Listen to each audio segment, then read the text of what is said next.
সেই বেতনে ভাই ঘর ভাড়া, ঘরের বাজার, ছেলেমেয়ের লেখাপড়া এগুলো সব দিয়ে ভাই আমি আর কুলাইতে পারি না।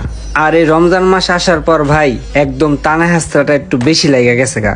কারণ দ্রব্যমূল্যের যে হারে দাম বাড়ছে, আমগো মতো গরিবরা তো চাইলেই সবকিছু ইজিলি কিনতে পারে না। 2 দিন যাবৎ বাচ্চাটায় মালটা খাইতে চায়, কিন্তু প্যারা কেনার টাকাই তো নাই, মালটা করতে কিনুন। ভাই মালটা কত কইরা? 220 টাকা কেজি।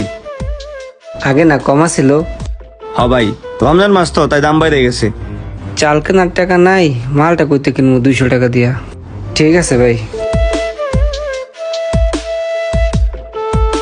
ভাই নিবেন না?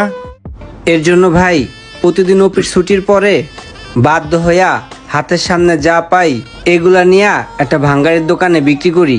আর বিক্রি করলে কিছু টাকা প্রতিদিন আসে, আর ওইটা দিয়া ভাই আমার বাজার খরচটা চলে